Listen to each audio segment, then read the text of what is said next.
We are back with organizational expert and president of Smart Ways to Work in Oakland. Please welcome back Odette Pollar. Odette, you have just given me so many tips, but first of all, I want to go back to something you said in the previous segment. When you're talking about when we're scattered, we lose or release a lot of our psychic energy. What do you mean by that? What I mean by that is if you walk in and you're feeling very good and your desk is a cluttered mess and you just think, oh man, right? It drains us. Yes. Right. So that's what happens when you're scattered, and you don't want to do that because it's just going to drain you. Drain your psychic energy. Exactly. And we need to retain that. Okay, Absolutely. so let's talk, you have some tips on getting organized. Let's say we have a project. Right. Organizational project in front of us. You talk about something called broad sort versus fine sort. What do you mean by that? Right. What you want to do, let's say you're taking on a closet and it's Saturday morning, so you go in and you take down 3 cardboard boxes and you open the first box. What's on top of the box? Your high school yearbook. And you say, oh, look at that. So you immediately sit down and read it. 45 minutes has passed, right? You then come across a uniform of some kind, right? Or an article of clothing, and you think, you know, I wonder if that still fits. Then you try it on. 2.5 hours pass. You've had a lovely day, but you've got nothing done, right? So what you want is a broad sort, not a fine sort. A broad sort means you take that same box and you divide into 3 piles. Something you're going to keep, something that you're going to dump. Dump means dump, recycle, garage sale, right? Or something that goes into another room. So when you open that box, high school yearbook, stay or go? Yes, stay. Next.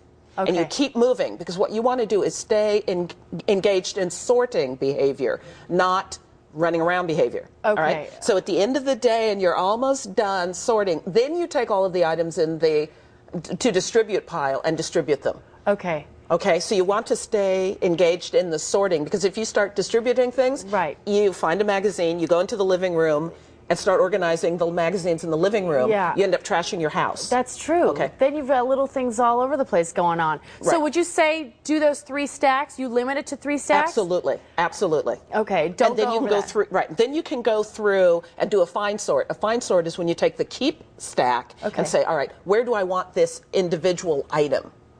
Right? And that's really helpful, because then you don't get bogged down in the little details. Well, is that where you can step back and go, oh, look at me when I was 17 years old? Absolutely. And the other trick is please do not spend one thin dime before you start organizing. Do not, I don't care if there's a sale at Stacks and Stacks, you may not go.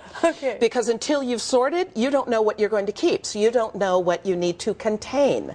Buy the containers after you've dumped all the stuff that gets dumped.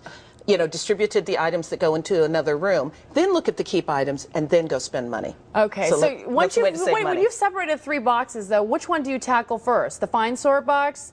Do you just take the box to Goodwill first? Yes, exactly. Just get rid of that. And then start working on the 2 others? Right. The distribute will probably not take long at all, because you pick it up and this goes here, this goes here, this goes there. God, such good advice. Odette, thank you so much. Odette Pollar. And we've got more information on your company's Smart Ways to Work, or you can contact Odette through our website for more information on that. Thanks so much. Nice to meet you. It's really a pleasure. Well, stay right there, because the perfect date night is coming up. Need help planning it? A new club in the city may be your answer.